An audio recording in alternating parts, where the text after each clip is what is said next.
The slap echoed through Seoul National Hospital's ICU like a gunshot. Mrs. Park's diamond ring splitting open Zara's lip while she screamed about getting someone like her away from her son. What this wealthy woman didn't know was that the black nurse bleeding on the hospital floor was engaged to Kang Ji-hoon, Seoul's most feared underground king, and his phone was already ringing with the alert that someone had hurt his woman. In 72 hours, Ji-hoon would systematically destroy Mrs. Park's entire life, her reputation, her social standing, her family's business, all because she made one fatal mistake. She put her hands on the wrong person. But the real shock wasn't the revenge. It was what Ji-hoon built from the ashes of her destruction. Here's what nobody tells you about what happens when violence collides with underground power in Korea. This is the true story of how one slap destroyed a woman's entire world in 72 hours and created something beautiful from the ashes. By the end of this, you'll understand why the woman who assaulted a nurse is now a social pariah who lost everything, and why the Mafia boss who could have killed her chose something far more devastating instead. Before we get into the destruction, and trust me, it's coming, hit that subscribe button, because next we're dropping more stories like this, and you're not going to want to miss that. Now, let's get into this. Zara's phone kept ringing. Blood dripped from her split lip onto the sterile white tile.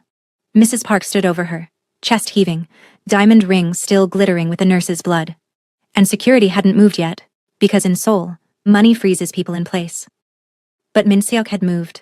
Ji-hoon's bodyguard was already in the doorway, his hand inside his jacket where Zara knew he kept his gun, his face drained of all color. Not fear for himself. Fear of what was coming. Because he'd just sent that text. The one that would end Mrs. Park's world.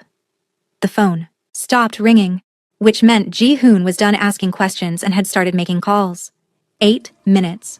That's all Mrs. Park had left of her old life. Here's what Zara hadn't told anyone about her relationship. She'd seen Ji-hoon destroy people before, a business rival who tried to sabotage him, a politician who took bribes and didn't deliver. But she'd never seen him destroy someone for her. That was about to change. The argument had been small that morning. Stupid even. Take Min Seok with you today, Ji-hoon said, already dressed in that black-on-black combination that made him look like death in designer clothing. Zara was pulling on her scrubs, the navy blue fabric a stark contrast to the Louis Vuitton and Hermes hanging unused in their closet. I'm going to a hospital. What's going to happen to me at a hospital? His jaw tightened. That micro-expression she'd learned meant non-negotiable. You know what I am. You know the enemies that creates. I know you're paranoid. I'm in love. There's a difference. He crossed to her, his hands finding her waist. Please, just this once, don't fight me on security. She didn't know it yet, but agreeing to take Min Seok would be the only reason Ji-hoon didn't kill someone today.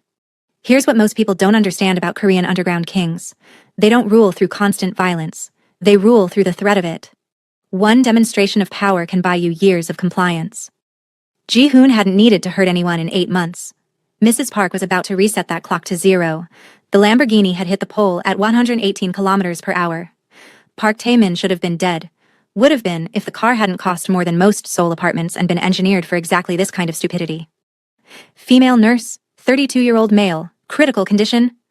The paramedics were already rattling off vitals as they wheeled him in. Zara's hands moved on autopilot. IV lines, pressure points, calling out, orders to the residents trailing behind Dr. Kim. This was muscle memory. This was why she'd spent 6 years in nursing school and 2 more in emergency medicine. Pupils responsive, BP stabilizing, he's fighting, that's good. She worked fast, her fingers steady even as her mind cataloged the injuries. Drunk driving, again, because Chibol kids never learned. She saved his life in 11 minutes. In 20 more, his mother would try to end hers. Mrs. Park's son he entered like a hurricane wearing Chanel.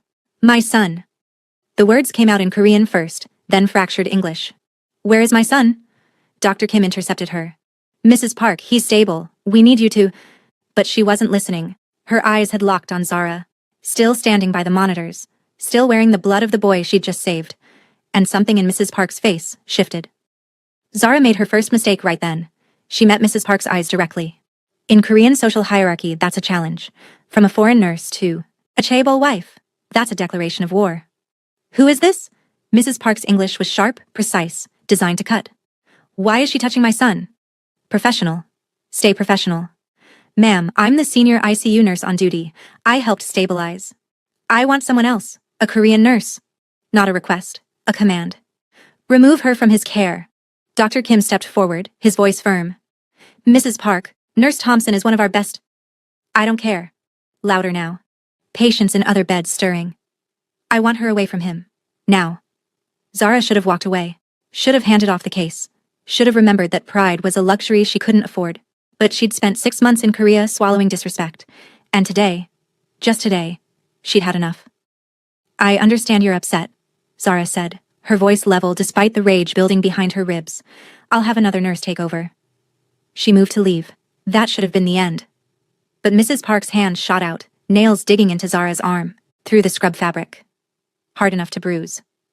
People like you always think you can touch what doesn't belong to you. The words came out hot and venomous.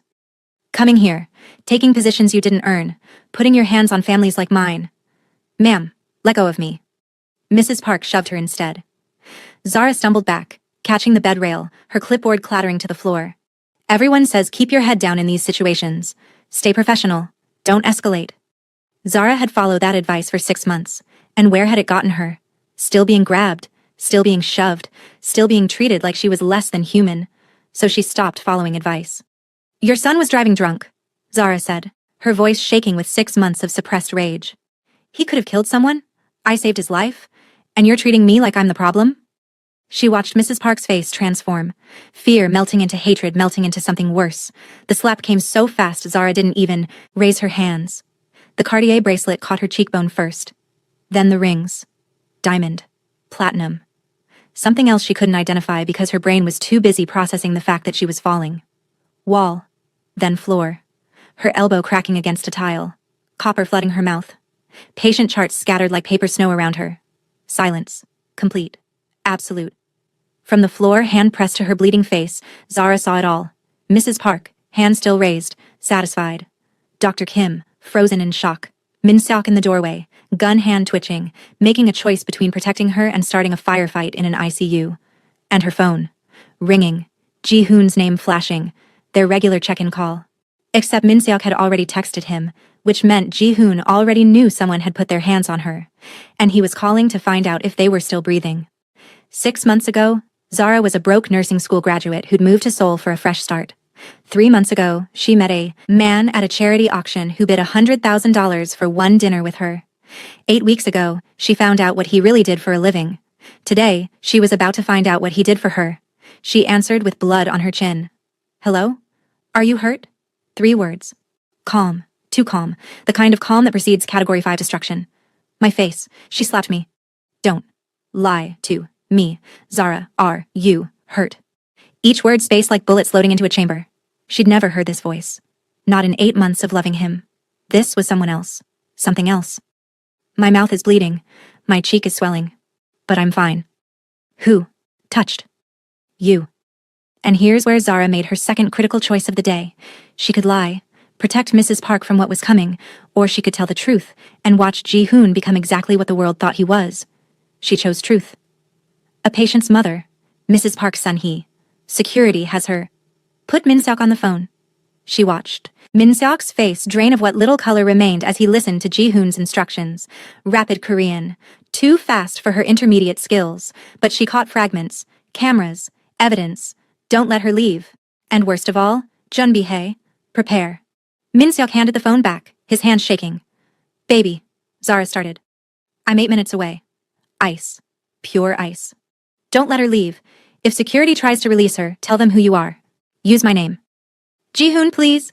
She put her hands on you. She made you bleed. A pause. Then, softer. Somehow worse.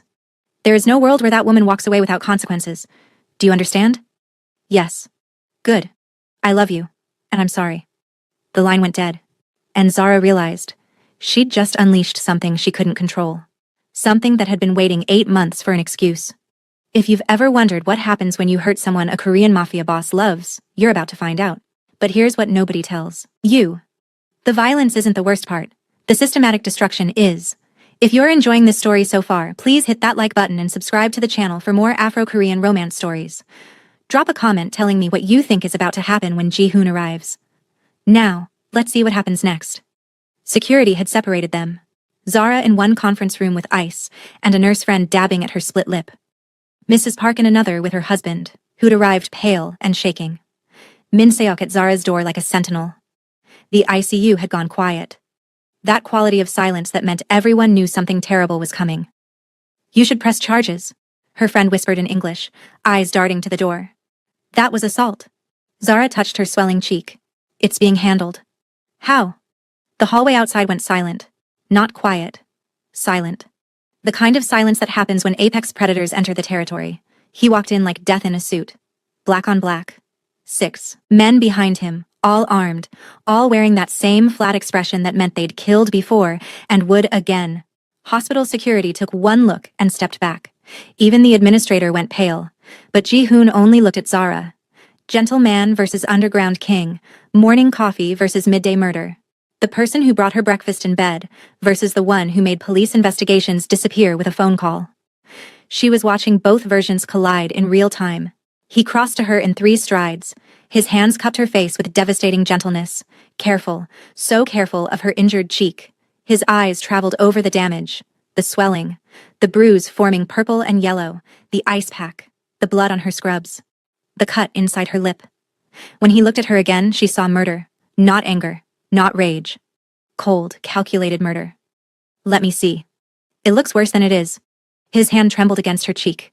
Trembled. This man who'd stared down Yakuza bosses without blinking, who'd negotiated with triads over dinner, who controlled half of Seoul with absolute authority. His hand was shaking. Who is she? Zara made her third critical choice. She could minimize it, let him think it was just a slap, just a moment of maternal hysteria. Or she could tell him everything, every word Mrs. Park said, every ounce of venom behind it, and watch him choose exactly how much destruction this woman deserved. So she told him. All of it. The drunk driving, the critical save, Mrs. Park's immediate hostility, the demand for a Korean nurse, the escalation, the grab, the shove, the words, "People like you don't belong," taking what isn't yours. And finally, the slap. With each detail, Ji-hoon's expression got colder. By the time she finished, he looked carved from ice. "She said you didn't belong," he repeated, voice flat, dangerous. "Yes."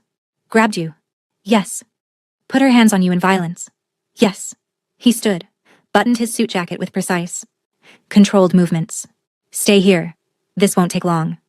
Zara should have stopped him, should have asked him to just take her home, should have known that whatever happened next would change something between them. But she didn't. Because part of her, the part that was tired of smiling through hatred, wanted to watch. Here's what most people don't know about Seoul's underground. There are rules. You don't kill civilians. You don't involve outsiders. You keep business clean and quiet. But there's one exception to every rule. If someone touches what's yours, all bets are off. Zara watched through the glass. She wasn't supposed to. Ji-hoon wanted her protected from this, but she stood up, walked to the window, and watched the man she loved become a monster. The door opened. Ji-hoon walked in. Mrs. Park was mid-complaint. Something about disrespect and proper treatment. Her voice cut off when she saw him. Because power recognizes power, and Mrs. Park had just realized she'd hit someone under the protection of Seoul's most dangerous man. "Who are you?" Mr. Park demanded, trying to sound authoritative. Failing. "You can't just..." Ji-hoon moved faster than thought. One moment standing in the doorway. Next moment Mrs. Park was against the wall, her feet barely touching the floor, Ji-hoon's hand around her Chanel collar. Mr. Park lunged. 2 of Ji-hoon's men stopped him with hands on shoulders. Gentle, firm, final. "My name is Kang Ji-hoon." Loud enough for everyone to hear. "The woman you struck is my fiancé. Do you understand what that means?" Mrs. Park's eyes went wide. She tried to speak. Couldn't. "That means you just signed your own death warrant." He dropped her. She collapsed, gasping. "Except I'm not going to kill you." He straightened his cuffs. Death would be mercy. One of his men, Yi-jun, pulled out a tablet. Started reading in that flat voice people use when they're destroying lives. Park Sun-hee, age 53, married to Park Dong-min, CEO Park Industries, net worth $2 billion USD, serves on Seoul Children's Hospital Board, International Women's Foundation, Korean American Cultural Center. 2 children. Park Tae-min, current patient, Park So-young, studying in London. "Stop," Mrs. Park whispered. "Please." "By tomorrow morning," Ji-hoon interrupted, voice like winter. "Every board receives footage of you assaulting a healthcare worker. Witness statements, medical reports, documentation of your behavior." Mr. Park stepped forward, voice shaking. Mr. Kang, we can settle this. Name your price. Ji-hoon laughed. Cold. Cruel. I have more money than your family will see in 5 generations. I don't want your money. Yi-jun, Ji-hoon said calmly. Show them what we found. Here's what Zara didn't expect. Ji-hoon's team had investigated Mrs. Park in the 20 minutes since the slap. 20 minutes. And they'd found everything. Yi-jun swiped the tablet. In 20 minutes we've uncovered Mrs. Park has multiple service, worker complaints. Filipina maid fired, claimed verbal abuse. Vietnamese delivery driver reported harassment. 3 restaurants have her flagged for mistreating foreign staff. Pattern of behavior suggesting she views certain people as beneath her station. Mrs. Park's face went from white to gray. How? I own people, Ji-hoon said simply. Investigators, lawyers, people who find anything on anyone in minutes. And you, Mrs. Park, have a pattern. This isn't your first time. It's just the first time someone fought back. He crouched to her level. She pressed herself against the wall. Here's what happens next. And Zara watched him lay out Mrs. Park's destruction like a business plan. Systematic.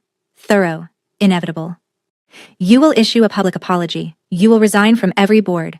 You will donate 10 million won to organizations supporting healthcare workers. You will thank Nurse Thompson for saving your son's life. And if I refuse? Then I make one phone call, and your husband loses every government contract. Another call, and your son faces criminal charges for drunk driving. This is his 3rd offense, not his 1st. A 3rd call, and your daughter's student visa gets revoked. He stood. 24 hours. After that, I start making calls. And Mrs. Park? He looked back. If you ever come within 100 meters of my fiancé, I will consider it an act of war.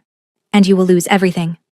He walked out, leaving Mrs. Park sobbing, leaving her husband pale and shaking, leaving their world in ruins.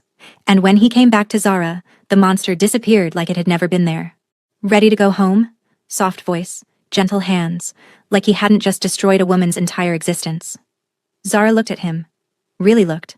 At the man who brought her coffee in bed, who learned English phrases from rom-coms to make her laugh, who'd just threatened a family with total annihilation because someone hit her. Yeah, she whispered. Take me home. He gathered her, carefully, like she was made of glass, and carried her out. Behind them, Mrs. Park's phone was already ringing, the first board calling for her resignation. In 72 hours, she'd have nothing left, but Zara didn't know yet what Ji-hoon was building from the ashes. The city blurred past through tinted windows. Ji-hoon held her hand the entire drive, his thumb tracing circles on her palm, his jaw still tight with residual violence. I canceled your next shift, he said quietly. You're taking a week off. I don't need... Yes, you do. His grip tightened. Not painful, possessive. You need time to heal, and I need time to make sure this never happens again. What he didn't say, he needed time to finish what he'd started.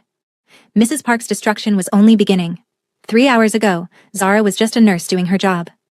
2 hours ago, she was bleeding on a hospital floor.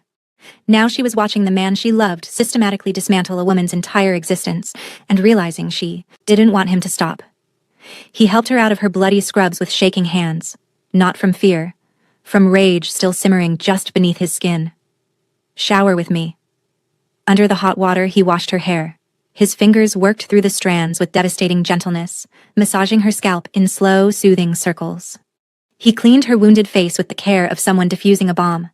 One wrong move and he might shatter completely. Kissed her shoulders, her neck, her forehead.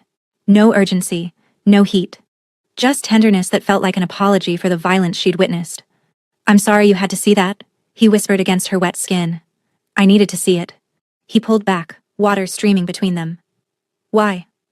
Because if I'm going to be your wife, I need to know all of you, not just the parts you think I can handle. His hands stilled in her hair. Are you afraid of me now? This was the moment. The inflection point. She could lie, tell him what he wanted to hear. Or she could give him the truth that would either bind them closer or break them apart. Never. She cupped his face, water streaming over her fingers. I'm afraid for you sometimes. Afraid of what this life costs you. But of you, never. Relief crashed across his features like a wave. He pulled her close, holding her under the water until they both stopped shaking. Later, wrapped in robes on their balcony, he told her something that changed everything. I almost killed her, Ji-hoon said, staring out at Seoul's glittering skyline. In that room, I had my hands on her throat and I almost... He stopped. swallowed. You saved her life by being on the other side of that glass. Zara waited, let the silence stretch. Knew he needed to say this. What stopped you? You. The version of me that you see. He looked at her and his eyes were raw, vulnerable. The man who brings you coffee in bed, who learns stupid English phrases to make you laugh, who wants to be better than my father was. His jaw tightened. That man wouldn't survive if I became a murderer. And losing that man would mean losing you. So I chose. Chose what? Justice over vengeance, destruction over death. You over the monster. And that's when Zara understood. She wasn't just marrying into his world, she was changing it. Here's what nobody tells you about loving dangerous men. You become their conscience, their reason for choosing the hard path instead of the easy one. Mrs. Park was alive because Zara existed. Remember that. Zara woke to her phone exploding. 47 missed calls, 89 texts, hundreds of social media notifications, all in the 6 hours she'd been asleep. Mrs. Park's apology was everywhere. Posted on Instagram. 200,000 followers. The post had 50,000 comments in 6 hours and was trending across Seoul with a hashtag Zara couldn't believe. Accountability for assault. She read the apology out loud, her voice shaking. I want to sincerely apologize to Nurse Zara Thompson of Seoul National Hospital. Yesterday, in a moment of extreme stress regarding my son's medical emergency, I behaved in a way that was completely unacceptable. I struck Ms. Thompson and made inappropriate comments. There is no excuse for my behavior. The apology continued, but the comments were what made Zara's hands shake. About time wealthy people faced consequences. My sister is a Filipino nurse in Korea and deals with this treatment constantly. Thank you for speaking up. She hit her and thought she'd get away with it because of money. Disgusting. This apology sounds forced, but at least it's public. The nurse saved her son's life, and this is how she got thanked? I hope she loses everything. Ji-hoon appeared behind her, already dressed for business, phone in hand. The hospital released a statement supporting you this morning. I made sure of it. She clicked the link. Seoul National Hospital's official statement was crisp, professional, and utterly damning. Seoul National Hospital stands firmly behind our dedicated staff member, Nurse Zara Thompson. The incident yesterday was unacceptable, and we have zero tolerance for violence against our healthcare workers. We are grateful for Ms. Thompson's service and proud to have her on our team. Then her phone rang. The caller ID made her stomach drop. Mom. Oh no, Zara whispered. Ji-hoon's eyebrows rose. You haven't told your family? I was going to call them today. She answered. Hi, Mom. Zara Nicole Thompson. Her mother's voice boomed through the speaker, loud enough that Ji-hoon heard every word. Why am I finding out from Facebook that my daughter got assaulted in Seoul and is engaged to someone the internet is calling an underground king? Ji-hoon mouthed, Underground king? With genuine amusement. Mom, I can explain. He gently took the phone. Mrs. Thompson? This is Ji-hoon. It's an honor to speak with you. Silence. Then, suspiciously. What exactly do you do, young man? I'm in private security and real estate investment, ma'am. And you're engaged to my daughter? Yes, ma'am, I love her very much. Did you have anything to do with that woman's very public apology? Everything to do with it, ma'am. She put her hands on Zara. I made sure she understood that was unacceptable. Another pause. Then, to Zara's absolute shock. Well, at least somebody is protecting my baby over there. Now, when am I meeting you in person? And don't think I didn't notice you said engaged. When's this wedding? By the time the call ended 15 minutes later, her mother was planning their wedding, demanding Ji-hoon fly her to Seoul. First class, young man, if you're as wealthy as the internet says. And had somehow extracted a promise that they'd visit Atlanta within 3 months. Zara stared at him. You just charmed my mother in 15 minutes. I like her. She's protective of you. I respect that. He handed back her phone. Plus, she's funny. Where do you think you get your sense of humor? Her phone buzzed again. This time, a news alert. Her stomach dropped as she read the headline. Hour 12. Seoul Children's Hospital Board accepts Park Sun-hee's resignation.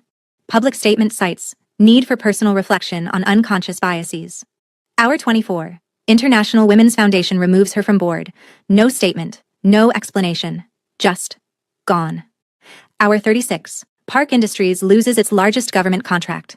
News reports. Administrative review of vendor relationships. Stock price drops 8%. Hour 48. Park Tae-min's drunk driving case reopened. New witnesses emerge. Police discover evidence of 2 previous incidents covered up by family money. Hour 60. Park So-young's London University announces investigation into academic integrity concerns. Anonymous tip included plagiarism evidence. Hour 72. Mrs. Park is uninvited from 3 charity galas, dropped from group chats. Her social media engagement collapses. She's become Seoul's cautionary tale. But on the 4th day, Ji-hoon came home with something Zara didn't expect. If you think this story is about revenge, you're only seeing half of it. The real transformation was happening inside Ji-hoon, and Zara was about to see what happens when a monster chooses to build instead of destroy. "What's this?" Zara asked as Ji-hoon handed her a large manila envelope. "Open it." Property deeds, business licenses, architectural plans. She stared at them, confused, her brain not quite processing what she was seeing. "You bought a medical clinic?" "Not just any clinic." He sat beside her, and his voice was softer than she'd ever heard it. "A community health center. In Itaewon." He spread the plans across their coffee table. Specifically designed to serve foreign workers and migrants, free or low-cost care, multilingual staff, cultural competency training required for all employees. He looked at her. "I thought you might want to work there a few days a week. Help people who face the same challenges you did." Zara couldn't speak, couldn't breathe. The plans showed a modern building, welcoming spaces, treatment rooms, a community area. Signs in 5 languages: Korean, English, Tagalog, Vietnamese, Nepali. "You wanted to make a difference," he continued, his thumb brushing away the tear sliding down her cheek. "Now you can. And I'll fund whatever you need.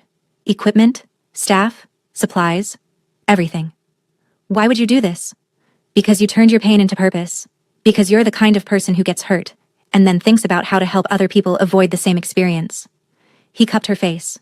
"Because I love you and I want to give you the world." Everyone expects mafia bosses to destroy, to take, to break things. Ji-hoon was doing something more dangerous. He was building, and what he was building would outlast any revenge. "I don't need the world," Zara whispered. "I just need you. You have me, always, but I'm giving you the clinic, anyway." And that's when she understood.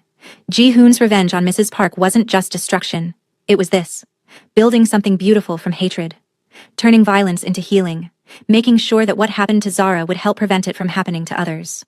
3 weeks later, they stood at the ribbon-cutting ceremony for the Itaewon Community Health Center, and Zara finally understood what justice really looked like.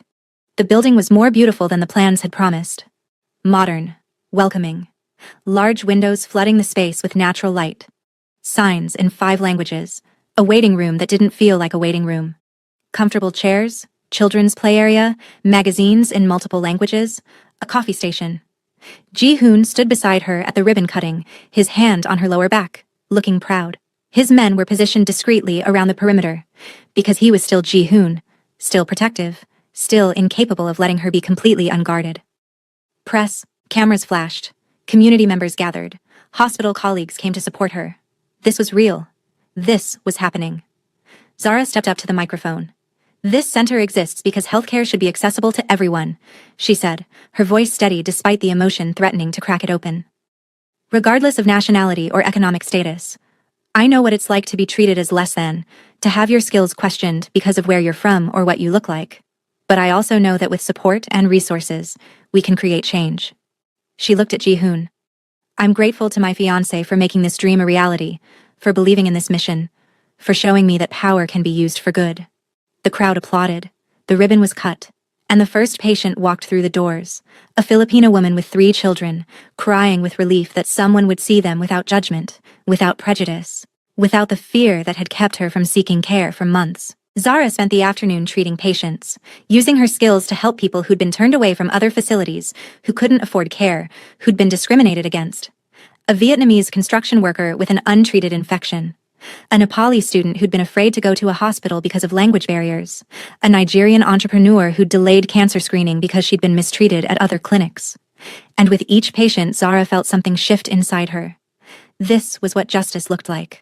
Not just punishment for the guilty, protection for the innocent, from bleeding on a hospital floor to opening a community health center in 3 weeks. That's not a revenge story. That's a revolution. That evening, back at the penthouse, she found Ji-hoon on the balcony with champagne and takeout from her favorite soul food restaurant in Itaewon. Somehow, he'd found the one place that made mac and cheese that tasted like home.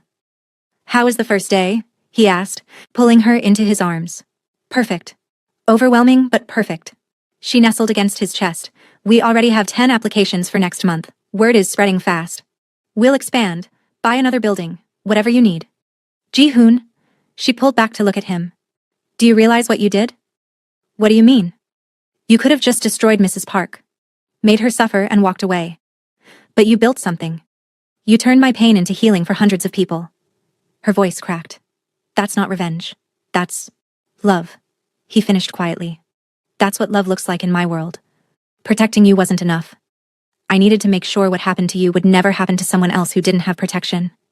She kissed him then, tasting salt from tears she didn't realize she'd been crying. You're not the monster everyone thinks you are.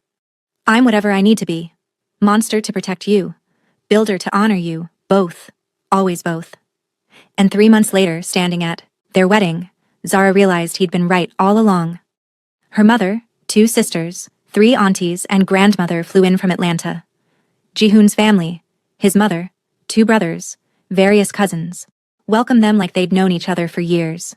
The wedding was a perfect fusion, traditional Korean ceremony in the morning, American-style reception in the evening. Zara wore a white wedding gown for the Western ceremony and a red hanbok for the Korean one. Ji-hoon wore a tuxedo and traditional Korean formal wear, somehow making both look like they'd been designed specifically for him. They exchanged vows in English and Korean, promising to protect each other, honor each other, love each other through everything. At the reception, her mother pulled her aside, tears in her eyes. Baby, I was worried when I first heard about Ji-hoon, about his business. The internet said things. She stopped, cupped Zara's face. But seeing you together, seeing what he built for you, seeing how he looks at you, that man loves you with everything he has. He does, Mama. That's all a mother can ask for, that her daughter is loved and protected. She hugged Zara tight, and Zara could smell her mother's perfume, the same one she'd worn since Zara was a child. This is your happy ending, baby. Zara looked across the reception hall at Ji-hoon, who was laughing with her uncle, both families mingling seamlessly, 2 cultures blending into something new and beautiful. No, Mama, she said softly. This is my happy beginning. Here's what they don't tell you about Korean-American weddings. It's not about the ceremony. It's about watching 2 families decide that love matters more than tradition, that protection matters more than prejudice, that building together matters more than staying separate. As the night continued, as they danced and celebrated, Zara reflected on the journey that had brought her here. The assault, the fear, the anger, the blood on the hospital floor. But also, the justice, the healing, the love, the purpose she'd found. Mrs. Park's hateful action had been meant to diminish her, to put her in her place. Instead, it had catalyzed everything good in her life now. The clinic, the advocacy, the deeper commitment to helping others. Ji-hoon pulled her onto the dance floor for their first dance as husband and wife. He held her close as they swayed to a song that blended American R&B with traditional Korean instruments, because of course he'd commissioned a custom arrangement. What are you thinking about? He murmured against her ear. How grateful I am for all of it, even the hard parts, because they led me here. To you, to us, to this life we're building. He smiled, that rare, genuine smile he only showed her. We're going to change this city, you and I. Make it better, safer, more just. One patient at a time. One destroyed abuser at a time, he added with a slight smirk. She laughed, the sound pure and joyful, and he caught it with a shaw. Kiss. They danced until midnight, surrounded by family and love and promise. And when Ji-hoon finally carried her out of the reception to begin their honeymoon, because of course he insisted on carrying her, traditional and possessive to the end, Zara looked back one last time at the celebration. 2 cultures, 2 families, 2 worlds perfectly blended.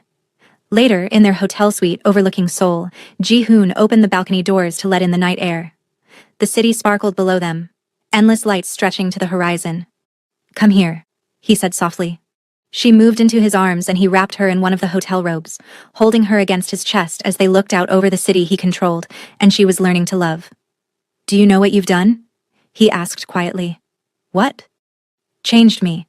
Completely. His arms tightened around her. I used to think power was about fear. Control.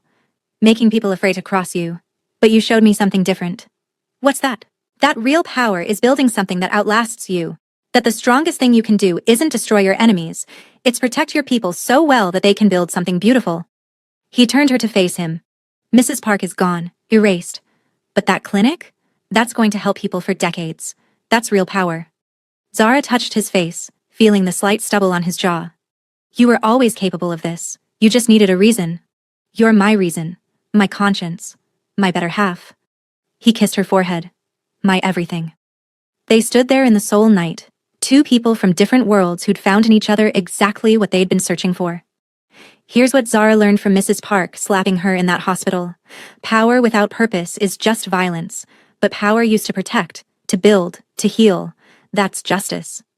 Ji-hoon could have killed Mrs. Park, could have destroyed her family completely, could have made her disappear, and no one would have questioned it. Instead, he gave Zara a clinic, gave vulnerable workers a safe place, turned her pain into someone else's healing, made sure that what happened to her would become the reason it didn't happen to others. That's not revenge. That's transformation. That's the difference between a monster and a king. And as Ji-hoon carried her to bed, as he loved her with the same intensity he'd used to destroy her enemy, as he whispered promises of forever against her skin, Zara understood that she hadn't just married into his world. She'd changed it, made it better, made him better, made them both better.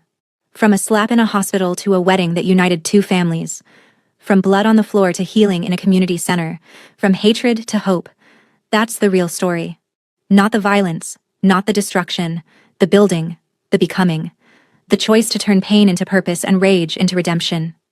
And as sleep finally claimed her in Ji-hoon's arms, in a city that had once felt foreign, but now felt like home, Zara's last thought was simple. This is what justice looks like when love has the power to enforce it. If you made it this far, drop a comment telling me, have you ever faced a situation where someone mistreated you and got away with it? How did you handle it?